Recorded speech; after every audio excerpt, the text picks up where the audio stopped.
knups, hva'? Ja, han ligner jo en, der er rigtig død. Hvilket jo passer glimrende med, at han faktisk er død. Er vi hos mor til sin truffet endnu?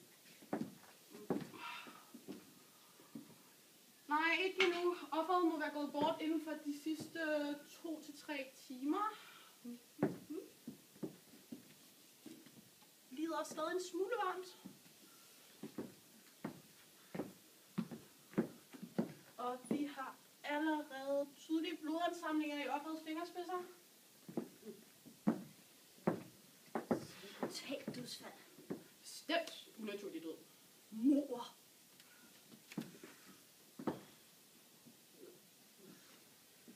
Morvåbnet tyder på at have været adskillige store sten, tyret gentagne gange ned over offerets legeme.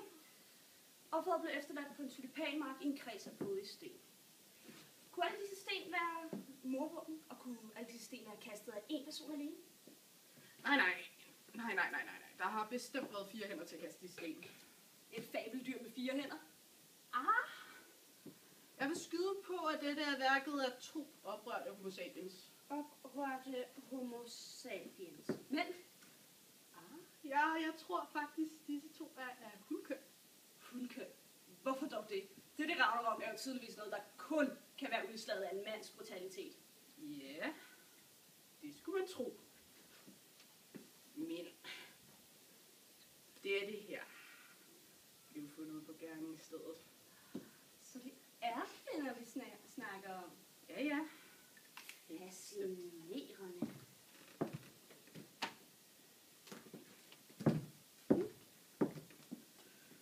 Ej, han har virkelig fået nogle vagter.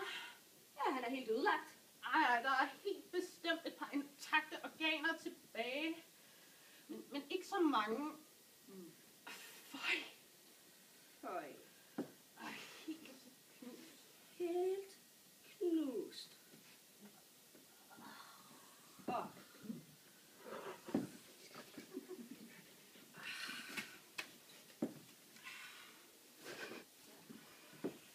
Hvem var han egentlig? Lille Tim. Blomsterhandleren? Jeps. Du godeste. Jeg kunne slet ikke genkende ham. Hvilken tragedie. Lille Tim var jo kendt og elsket af alle i hele byen. Lille Tim med de gyldne lokker og det blændende smil. Hvad det pigehjerte har før siden banket for ham. Så flot var han heller ikke. Men hvor hans tulipaner så rummer parfumerede byens gader og steder om foråret. Og varslet om romancer og hede sommernætter i høvet lavet. Ja, han havde en ny pige hver uge. Nogle gange samtidigt. Ja, han gik sjældent arm i arm med den samme kvinde så længe gangen. Men hvor var jeg charmerende og flot. Ja, det er han ikke længere. Ikke længere. Flot. Den her er intakt.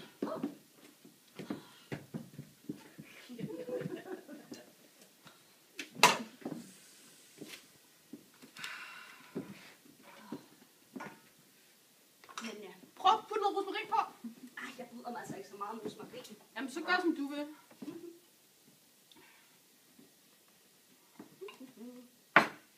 Men hvad er historien bag? Det ved jeg ikke. Muligvis noget grimt ved at skyde på. Godeste. Pas på med mavesækken. Den er punkteret. Jeg vil ikke have syre på min bordplade. Det pepper. Ja, selvfølgelig.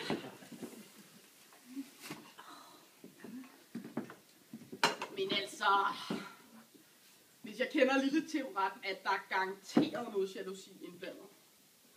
Hvem ved, måske et trekantsdrama kunne være skyld i denne tragedie? I det gode bud. Ikke at han ikke havde fortjent det. Det har du ret i, det ren karma. Vi kvinder, vi bliver heller ikke altid behandlet lige pænt af mænd. Lad os håbe på, at han tjener som et eksempel. Værsgo.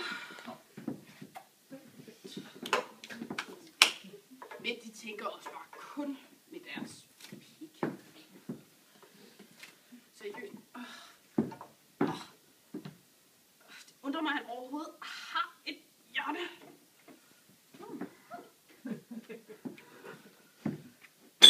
De hævder, at man er den eneste enige. Man er villig til at barbere sine ben, føde deres børn og lave deres mad til evig tid. Og så finder man ud af, at de har dykket snablen i en søster. Fy, føjda. Ja, og jeg som troede, han var den eneste en. Prinsen på den hvide hest bærer en buket livligt duftende blomster, og sammen skulle vi hånd i hånd løbe ud over de evige tulipanmarker. Ja, jeg må ærligt indrømme, jeg blev en smule skuffet, når jeg fandt ud af det. Ja, man følte sig lidt indebrændt og snydt. Og en lille smule bitter. Jeg var faktisk lidt vred. Det kan jeg slet ikke tage sig af. Slap af. Det var ikke sådan, at vi skulle gifte os eller noget. Ej, lad nu være med at være så sur. Ej, det er så typisk kvinder. Ja, det sagde han til mig. Og mig tog han slet ikke alvorligt. Nej, jeg var tydeligvis den anden kvinde. Det var som om han slet ikke havde tænkt på, at jeg også havde følelser. Og han havde ellers altså givet udtryk for, at han elskede mig. Eller i hvert fald synes jeg var lækker. Du tjener bedre. Begge to. Ja, i den grad. Ej, det er altså en virkelig pæn farve til dig. Ja. Damen i butikken sagde, det fremhævede det blå i mine øjne. Ja, det kunne da godt være noget om. Men altså... Hele den her historie... kunne vi jo potentielt godt have lavet se igennem fingrene. Men så havde han sagt sus med næverne til at foreslå en monarchotor! Og så skulle der straffes. Det var bare sådan skandaløst, at han bare sådan kunne foreslå, at vi bare sådan alle tre skulle sådan sammen. Ja, vi blev nødt til at irettesætte ham. Han kunne jo ikke bare sådan gå rundt og tro, at den slags opførsel var acceptabel. Aldeles uacceptabelt. Så derfor blev vi nødt til at tage ud på de evige tulipanmarker, hvor vi lod dommen falde. Ja. Yeah. Falde ned over ham sammen med en masse store sten. Og de faldt ned over ham, og han knastes, og han knustes. Og han tryllede om noget, men ikke så længe, for snart var hans ansigt blot en blodig klump kød. Og han endelig holdt op med at trække vejret. Så tog vi hinanden i hånden, løb ud over de evige tulipanmarker, mens vi sang hans sang. Den sang, han har sunget under hundredvis af unge piger altaner. Tiptoe through the window, by the window, that's where we come tiptoe through the tulips with me.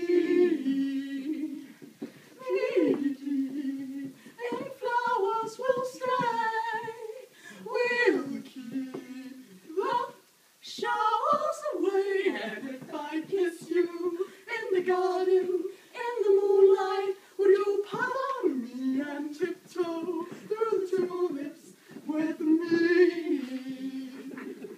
Så er det så vi jo.